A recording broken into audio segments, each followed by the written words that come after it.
For my standards, I had a lot of crazy foods. Before my mission, I didn't touch sushi. They didn't really have a lot of sushi there, but I just was picky. I didn't like sauces. I didn't really like anything, and pretty quick, I felt like I had tried pretty much everything there was to try, and now I eat anything. So I was a very picky eater and became a very not picky eater after going to the Philippines. And I had balut, which is the egg. I also had like they eat every part of what they have. So if they're gonna kill a chicken, they're gonna eat every part of the chicken. So a lot of times you'll see on the streets they have the street vendors, and they'll have just these barbecue chicken places, and they'll have chicken intestines, they'll have chicken feet, they'll have like chicken liver, chicken heart, chicken, the head of the chicken, and usually by the time if that's where you're eating, you don't eat there all the time, but if you're going home and don't have any other food, sometimes, and in some areas where it's more rural, that's all they'll have. They'll have like some chicken intestines and a few feet. So you're sitting there with your companion, you're like, okay, we have an intestine, like chicken intestine or chicken feet. And you're just like, well, let's get one of each and eat intestine and chicken feet. So my first week I had chicken feet, I had chicken intestine, chicken liver, chicken heart, kind of every part of the chicken you can even think of. Stuff you didn't think you can eat, you can eat it. Or at least like lick the sauce off of it. So I guess that was kind of crazy for me. And it's the same with pigs or whatever they're eating. They make use of what they have, and so they'll eat pretty much everything. I was in an area a little bit more rural, and we had to cross a river. There was a bridge, or it wasn't a bridge, it was like a little wooden bridge right along the river that got to the other side. And while we were on the other side teaching, there was a storm up in the mountains, and that river flooded, and it was just really, really, really high. So the bridge that you cross was gone. It was underwater. So we were on the other side of the river, and it was nighttime when we had to get back to the opposite side, and they were constructing a new bridge just down the road. So they had like these iron like bars and stuff, just kind of like the scaffolding, and we had no way to get across except for, this river was raging, it was flooded. So I remember it's dark, and we were just this raging river below us, and we were sitting there creeping over. My companion, Filipino, he just ran across like it was nothing, just like jumped on all the this scaffolding thing. And I remember just thinking I was going to die walking across this scaffolding, just looking at this river, and it's like, this is the worst idea I've ever had.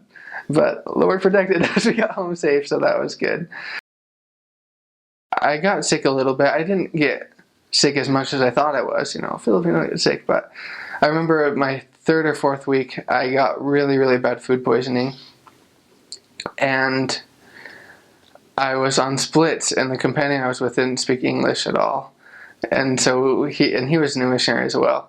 So he didn't know what to do. I remember I was walking, and I just collapsed and started throwing up on the side of the road, and just felt terrible. And I remember, bless the Filipinos, all of a sudden there were just tons of people around me, like giving me water, like trying to, they kind of have this thing, they massage you a lot, like giving my hand massage, foot massage to get the evil toxins out of me. And I remember they took me, some guy had a car, and he was just driving by, and like I said, they're willing to give you everything. He took me in his car, he took me to the South Clinic. I was kind of out of it, and I went to this shabby little health clinic, which you're not supposed to go to, but my companion had no idea I was out of it.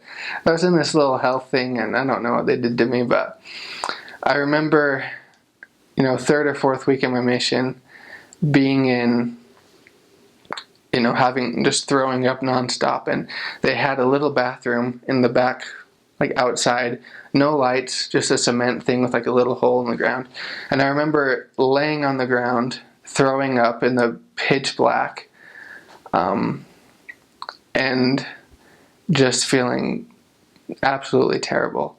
And I was a new missionary, and I was kind of the feeling like, what, I'm working my butt off, I don't know what I'm doing, I'm trying so hard, and here I am, sick as can be, in this dark little cement bathroom.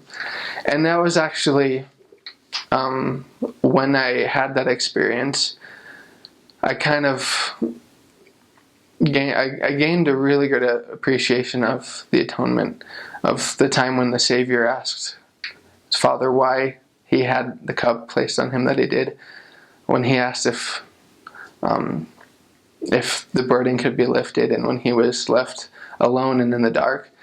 And that moment when I faced that sickness and felt pretty completely alone and in the dark and without help, is really when I gained an appreciation of the atonement at a deeper level than I had ever had before. And I had a really cool experience. I had a priesthood blessing. My sickness went away almost immediately later that night.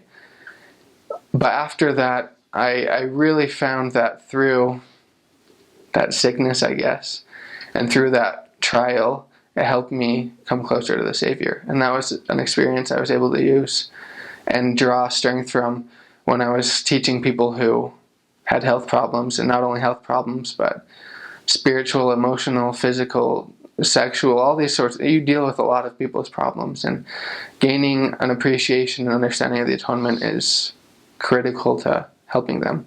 And it took me being humbled and throwing up in a dark cement bathroom to really understand that. When I was in the Philippines is when there was the Typhoon Haiyan. So Tacloban mission is the mission that got hurt the most, but we were in that as well, and we took a lot of their missionaries. That was definitely the craziest thing that affected a lot of people. Where I was serving, it wasn't crazy, it wasn't terrible. I was like, well, this isn't that big of a storm, and turned out it was biggest that ever hit land. So that was a crazy storm, and it's another thing that happens in the Philippines. You have weather. I felt a lot of earthquakes. I'd never felt an earthquake before. Now, I didn't have a lot of those, but I had a few. A lot of rain, a lot of storms, but that was definitely the biggest, weather thing that we experienced. I had a companion who he called it Bukid Fun. He was from like a farm, and so he taught me how to do so many things with like banana leaves I didn't know you could do, and like make little bazooka things and like use it as an umbrella. He was just pretty much every leaf around you he knew how to do something with. So I guess if I ever need to make an umbrella out of banana leaf, I know how to do it. So that was a weird skill that I guess I picked up, is making use of exotic Filipino plants. And now I can do fun things with them. So that's fun. Just my third transfer, my companion was Tagalog, and I was a new missionary, so neither of us really spoke the language. So it wasn't really stuff we said, but I remember we'd have conversations with people, and they'd tell us very sad things happening in their lives, like, their parents were sick, and I remember I just always answered "Mayo," which is good. So, and sometimes after the lesson, I'd kind of think back and realize, or it would hit me later, but people would be sitting there, like, yeah, so my grandmother passed away yesterday. And I'd be like, that's awesome. That's great. I love the church. Kind of like that. So that was really funny. I had really unpolite responses to a lot of things people were telling me for about a month until I understood what they were saying a little bit better. So that was a little language mistake. I just didn't know what they were saying, and that was kind of funny. Another thing I'd say is just especially with your companions and with all the people, don't be afraid to show your love to the people of the Philippines.